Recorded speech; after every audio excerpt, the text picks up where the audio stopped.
Hello friends, ધોરણ 9ના વિદ્યાર્થી મિત્રો, આપણે નવમો પાઠ ચાલુ કરેલ છે.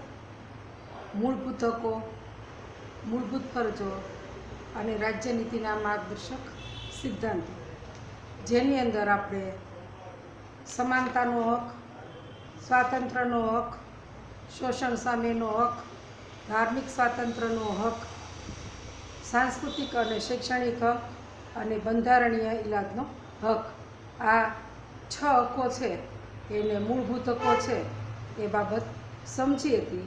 અને તેમાંથી સમાનતાનો હક અને સ્વાતંત્ર્યનો હક છે એ આપણે અગાઉના લેક્ચરની અંદર જોયો હતો.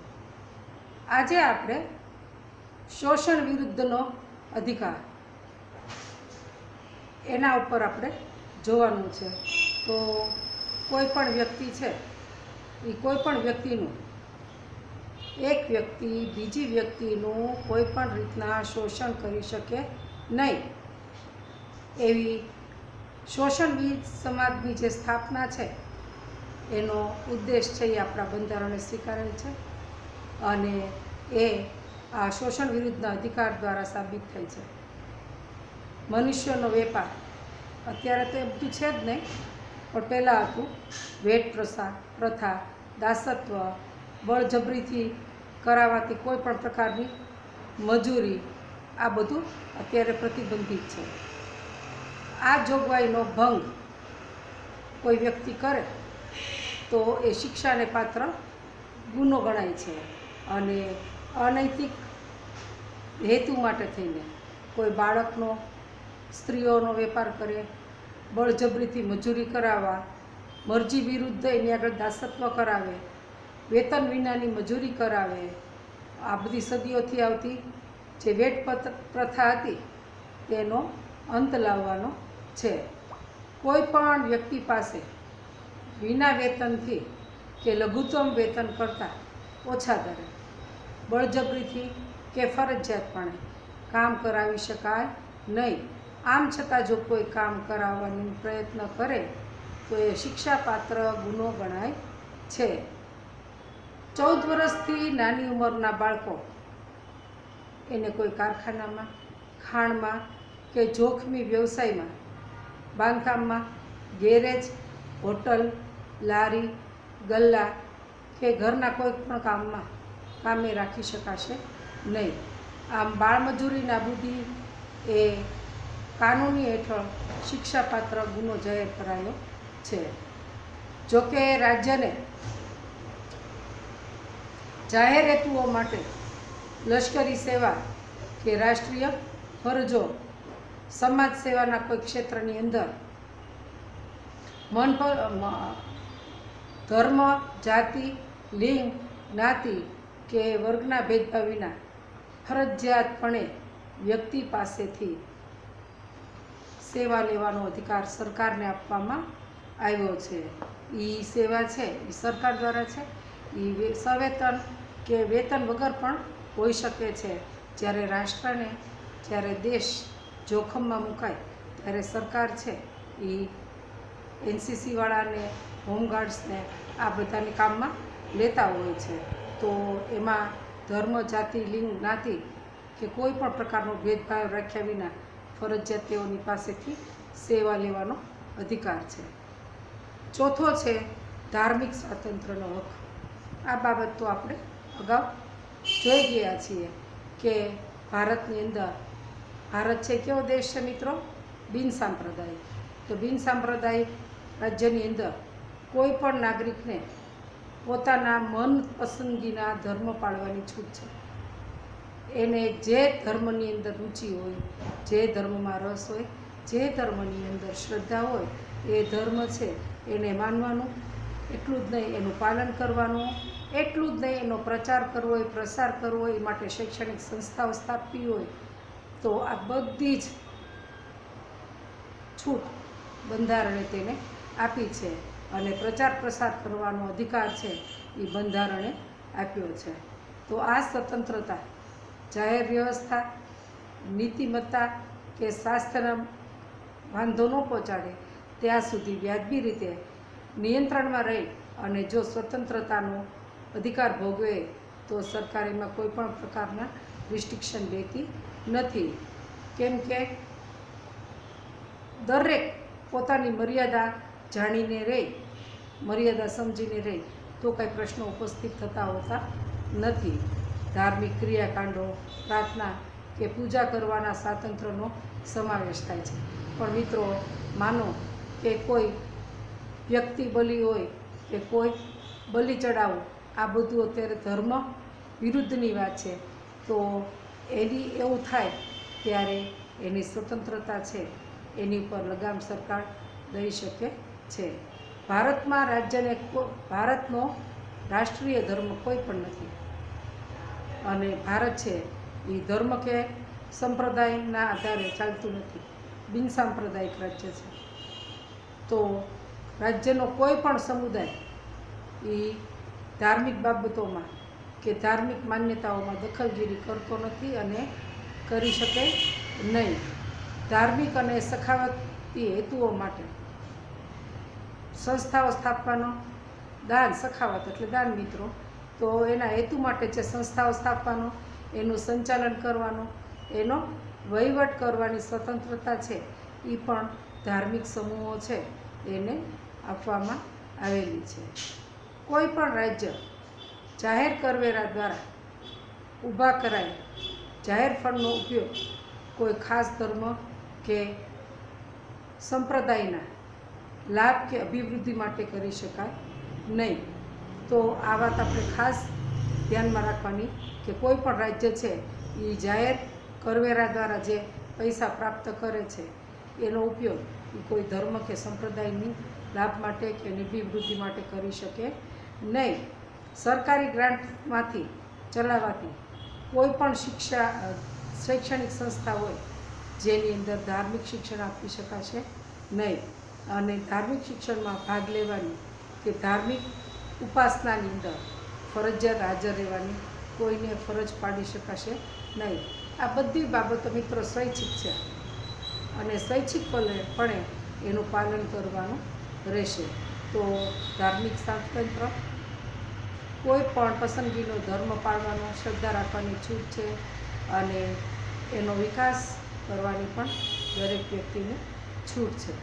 હવે સાંસ્કૃતિક અને શૈક્ષણિક હકો, તો મિત્રો આપણને સૌને ખબર છે કે ભારતમાં વિવિધ ધર્મો, વિવિધ ભાષાઓ અને સંસ્કૃતિઓ ધરાવતા લોકો રહે છે, અને ભારતની અંદર આ જે બધા લોકો રહે છે એ દરેક લોકો છે એને પોતાની આગવી ભાષા છે, પોતાની આગવી લિપિ છે, અને પોતાની સંસ્કૃતિની ઓળખ અને તેને આધારે જે વર્ગ સમૂહ રચાયા છે એને જાળવી રાખવાનો પણ એને અધિકાર છે.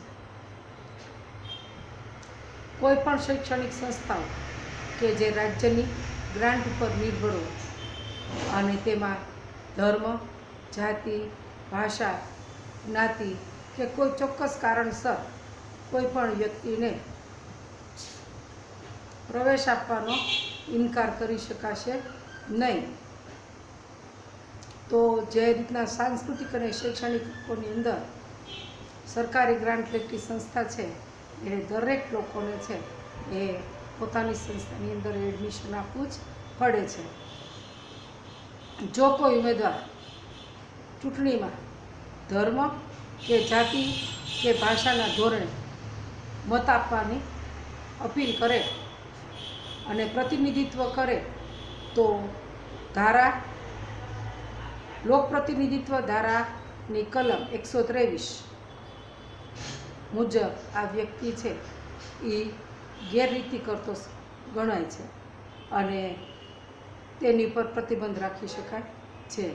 કોઈ પણ રાજ્ય કોઈ કાયદો ઘડીને નાગરિકો કે તેના કોઈ પણ વિભાગ પર કોઈ સંસ્કૃતિ કે કોઈ ભાષાના પાયા પર રચાયેલી તમામ લઘુમતી સંસ્થાઓ છે એને પોતાની પસંદગીની શૈક્ષણિક સંસ્થાઓ સ્થાપવાનો, એનો વહીવટ કરવાનો અધિકાર અપાયો છે.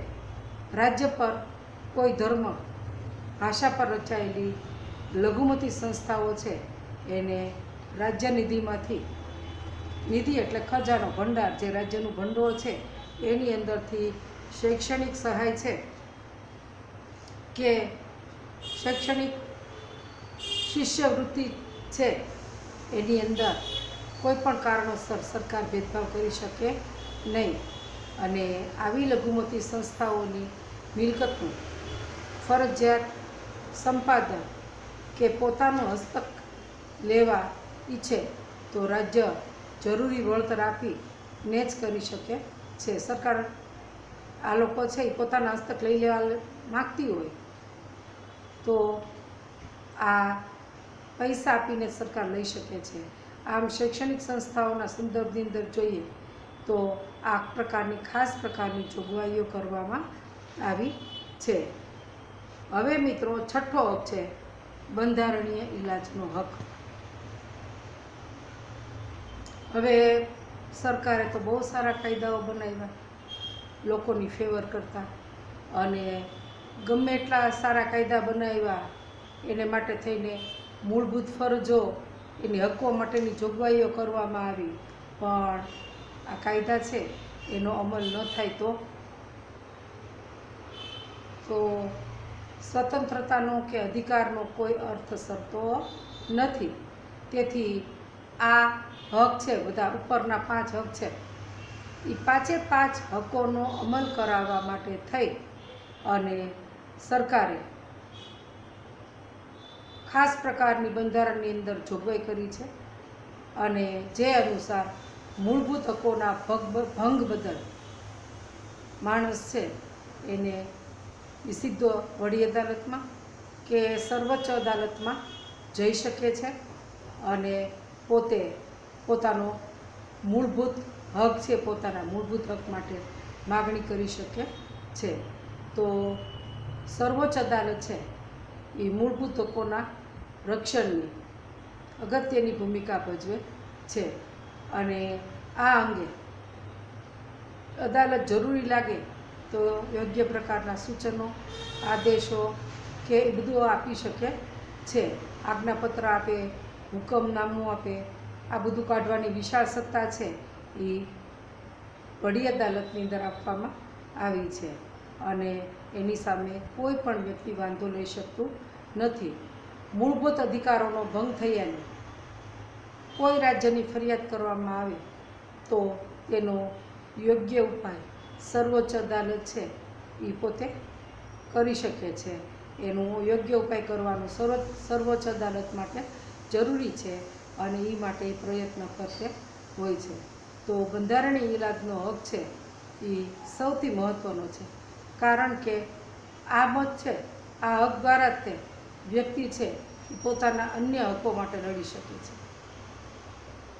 અને એટલા જ માટે ડૉક્ટર બાબા સાહેબ આંબેડકર છે એણે આ હકને એટલે બંધારણીય ઈલાજના હકને બંધારણનો આત્મા કહ્યો છે.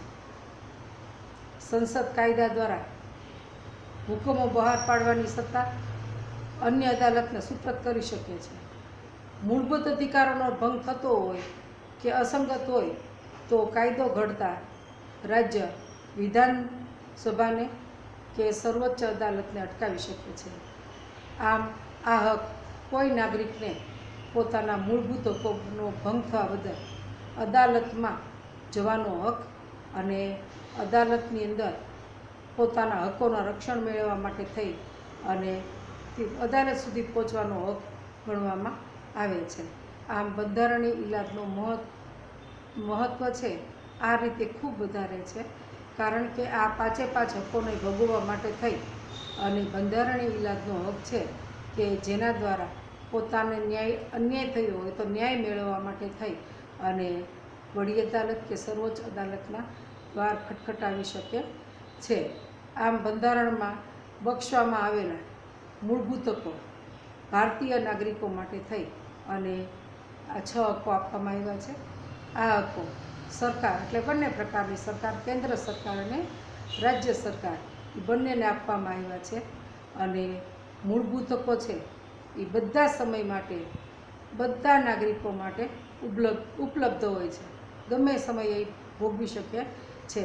પરંતુ એક વાત યાદ રાખવી જોઈએ આપણે કે કટોકટીના સંજોગોની અંદર આ હકો છે એને સ્થિર કરી નાખવામાં આવે છે, સ્થગિત કરી દેવામાં આવે છે અને અટકાવી દેવામાં આવે છે.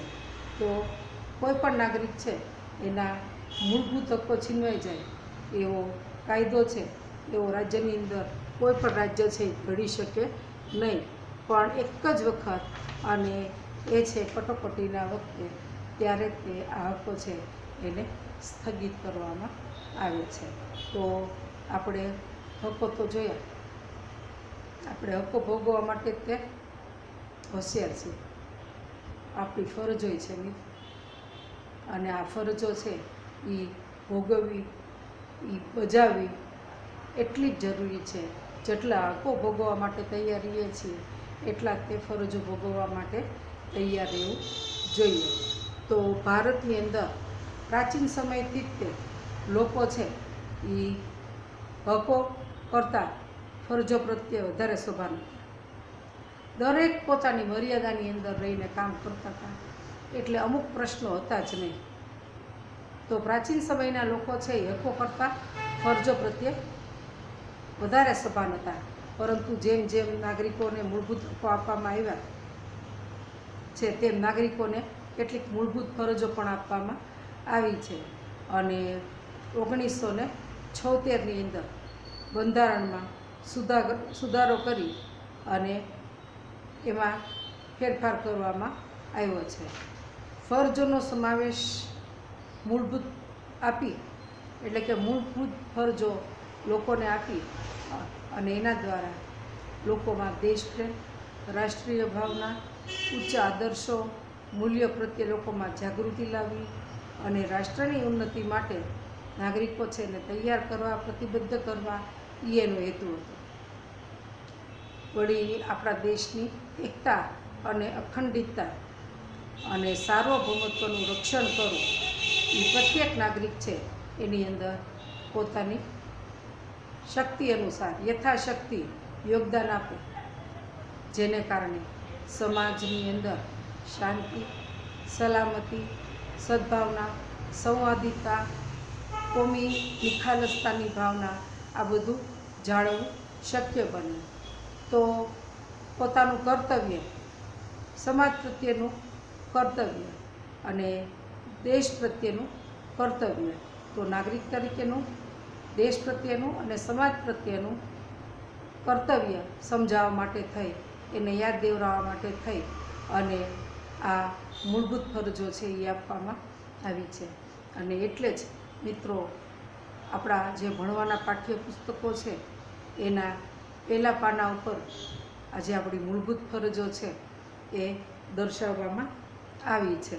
તો એ આપણે આગળ જોયું છે, છતાં આપણે એક વખત જોઈ જઈએ કે બંધારણનું પાલન કરવું, એમાં વ્યક્ત થયેલા આદર્શો, સંસ્થાઓ, રાષ્ટ્રગીતો, રાષ્ટ્રધ્વજ વગેરેનો આદર કરવો. તો આદર્શો, સંસ્થાઓ, રાષ્ટ્રગીતો અને રાષ્ટ્રધ્વજો છે એનો આદર કરવો. પછી બીજું કે સ્વાતંત્ર્ય સંગ્રામની અંદર જે ઉદાત્ત વિચારો અપનાવવામાં આવ્યા હતા ને પ્રેરણાદાયી આદર્શો આપવામાં આવ્યા હતા એનો આદર કરવો અને શક્ય હોય તો એને અનુસરવાનો પ્રયત્ન કરવો જોઈએ. ત્રીજું છે ભારતની જે સાર્વભૌમત્વ છે, એકતા છે અને અખંડિતતા છે એનું સમર્થન કરવું અને એનું રક્ષણ કરવું. ચોથું છે દેશને જ્યારે જ્યારે આપણી જરૂર પડે ત્યારે દેશનું રક્ષણ, રાષ્ટ્રની સેવા કરવા માટે થઈ અને તત્પર રહેવું અને આપણે એમાં ઉત્સાહભેર સામેલ થવું. મિત્રો, જે ક્રાંતિકારીઓ છે કે આપણા આઝાદીના લડવૈયાઓ છે એ ઉત્સાહભેર લડ્યા એટલે આપણે અત્યારે અમન ચમન કરી શકીએ છીએ. તો આપણા દેશને જ્યારે આપણી જરૂર પડે ત્યારે આપણે પણ આવી રીતના ઉત્સાહભેર એની અંદર જોડાવું જોઈએ. ભારતના બધા લોકો વચ્ચે ભાઈચારાની ભાવના જન્મે અને ભાઈચારાની ભાવનામાં વૃદ્ધિ કરવી. લોકો વચ્ચે સુસંવાદિતા રચાય અને સ્ત્રીઓ છે એના ગૌરવને હાનિ ન પહોંચે એવો વ્યવહાર કરવો જોઈએ. તો ભાઈચારાની ભાવના, લોકો વચ્ચે સુસંવાદિતા, સ્ત્રી ગૌરવને જાળવવું અને આ બાબતોને ખાસ ધ્યાનમાં રાખવી જોઈએ. રાષ્ટ્રનો જે સમૃદ્ધ અને સમન્વિત વારસો છે એનું જતન કરવું એ પણ આપણે એટલું જ જરૂરી છે.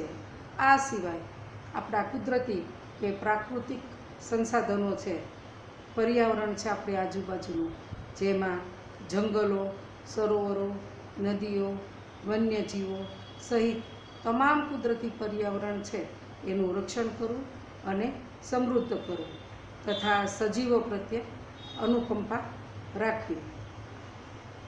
વૈજ્ઞાનિક અભિગમ, માનવતાવાદ અને શોધ વૃત્તિનો વિકાસ કરો. નવો નવો પ્રોગ્રેસ થાય, નવી નવી શોધો થાય એવા પ્રયત્નો કરવા જોઈએ. તો વૈજ્ઞાનિક અભિગમ અપનાવવો જોઈએ અને માનવતાવાદી અપનાવવો જોઈએ. સાથે સાથે એક્સપેરિમેન્ટલ કરી અને નવી નવી શોધો છે એને પણ ઉત્તેજન આપવું જોઈએ. જાહેર માલ મિલકતનું રક્ષણ કરવું અને હિંસાનો ત્યાગ કરવો. આ પણ બહુ મહત્ત્વની વસ્તુ છે કે દેશની સંપત્તિ છે, આપણે આપણા ઘરની કોઈ સંપત્તિ નુકસાન કરીએ છીએ તો દેશની સંપત્તિ આપણી જ છે એમ સમજી અને જાહેર સંપત્તિનું રક્ષણ કરવું અને કોઈ પણ પ્રકારની હિંસા છે એનો ત્યાગ કરવો. 10મું છે વૈયક્તિક અને સામૂહિક પુરુષાર્થના ક્ષેત્રોમાં ઉત્કૃષ્ટતા પ્રાપ્ત કરવા, સિદ્ધિ પ્રાપ્ત કરવા માટે થઈ અને પ્રયત્નશીલ રહેવું, જેથી રાષ્ટ્ર પ્રગતિ અને સિદ્ધિના સોપાનો ઉત્તરોત્તર સ્તર કરતું રહે. બધી ગેમ્સો છે કે કોઈ પણ ક્ષેત્રની અંદર જ્યારે ઇન્ટરનેશનલ કક્ષાએ હાઇલાઇટ થવાનું હોય ત્યારે વૈયક્તિક કે સામૂહિક પુરુષાર્થ હોય, ક્રિકેટને એવું બધું હોય મિત્રો તો સામૂહિક હોય, અને ચેસ છે કે એવી કોઈ આઉટડોર ઇન્ડોર ગેમ હોય એમાં વ્યક્તિગત નામ કમાવાનું પણ હોય છે. આવા તો સાંસ્કૃતિક ક્ષેત્રે, સાહિત્ય ક્ષેત્રે કેટલાય ક્ષેત્રો છે કે જેમાં વ્યક્તિક અને સામૂહિક પુરુષાર્થ દ્વારા વ્યક્તિ છે એ સિદ્ધિ પ્રાપ્ત કરી અને દેશને ગૌરવ આપી શકે છે. તો ઉત્તરોત્તર પ્રગતિ પોતે કરે છે અને દેશ છે રાષ્ટ્રની પ્રગતિ પણ એમાં થાય છે.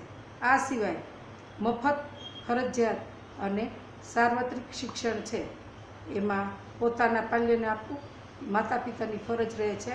સરકાર જો આટલું મફત શિક્ષણ આપતી હોય તો મા બાપની ફરજ એટલી તો બને જ કે એણે એ ફરજિયાત શિક્ષણ એનો લાભ લેવો જોઈએ. ભારતમાં 6 જાન્યુઆરી છે એને મૂળભૂત ફરજ દિવસે તરીકે ઉજવવાનું નક્કી થયું છે. તો આ તમારો વિકલ્પ છે. 6ઠી જાન્યુઆરીનો દિવસ છે એ મૂળભૂત ફરજ દિન તરીકે ઉજવવાનું છે. આ બધી ફરજો છે એમાં કેટલીક ફરજો છે એ કાનૂન દ્વારા રક્ષાયેલી છે, પણ કેટલીક ફરજો છે એ તો સ્વૈચ્છિક છે, નૈતિક છે, અને જે ફરજિયાત છે એમાં પાલન નહીં કરનાર વ્યક્તિને સજા થાય છે અને નાગરિકો છે એ ફરજોનું પાલન કરે છે કારણ કે સજાના ભયથી પોતે કરે છે અને એ માટે તેમનામાં સભાનતા અને જાગૃતતા ઊભી કરવા માટે થઈ અને શિક્ષકો છે એણે સતત પ્રયત્નશીલ રહેવું જોઈએ. અને સમાજની અંદર કેટલાક જે સામાજિક દૂષણો છે મિત્રો આપણે ત્યાં, જેમાં અસ્પૃશ્યતા, વેટ પ્રથા, બાળમજૂરી, જાતીય શોષણ, જાતીય સતામણી, દહેજ પ્રથા, સ્ત્રી ભ્રૂણ હત્યા, કુરિવાજો, અંધવિશ્વાસ, આ બધા વેમ, આ બધાને સદંતર નાબૂદ થાય એવું જવાબદારી અને ફરજ નાગરિક તરીકે આપણી સૌની છે. અને એ માટે થઈ અને શિક્ષકો છે એણે સમજાવવું જોઈએ કે પેટમાં દુખતું હોય તો ભૂવા ભરાડી આગળ ન જવાય, સીધું ડૉક્ટર પાસે તે જવાય. સંવેદનશીલ અને જાગૃત નાગરિક તરીકે આપણે શું કરવું જોઈએ તેનું દિશા સૂચન આપણી જે મૂળભૂત ફરજો છે એ કરે છે. જો ભવિષ્યના નાગરિક, આજનો બાળક છે મિત્રો એ આવતીકાલનો નાગરિક છે, તો આવો નાગરિક છે ભવિષ્યના નાગરિક એની અંદર બાળકોની અંદર, કિશોરોની અંદર પહેલેથી જ તે આ ફરજો છે એનું સિંચન કરવામાં આવશે તો એનો વ્યાપક અને પ્રચાર પ્રસાર થશે અને મહત્ત્વ અને ઉપયોગિતાનું સતત અને સઘન શિક્ષણ આપવામાં આવે તો સ્વાભાવિક છે કે ભવિષ્યનો નાગરિક છે એમાં સામાજિક અને રાષ્ટ્રીય ઉત્તરદાયિત્વની ભાવના, વિશ્વ બંધુત્વની ભાવના અને શોષણવિહીન સમાજની રચના છે એના ઉચ્ચ આદર્શોને પામી શકશે, એને ફળીભૂત કરી શકશે, એમાં કોઈ શંકાને સ્થાન નથી. તો આવતીકાલના નાગરિકો તમે જ અને તમારે આ બાબતની અંદર જે ઉપર દર્શાવેલા વેમ, અંધશ્રદ્ધા એ બધાથી દૂર રહી અને આગળ આવવાનું છે. તો આ સાથે આપણે આટલું રાખીએ છીએ. રજા લઉં છું. આવજો. અસ્તુ.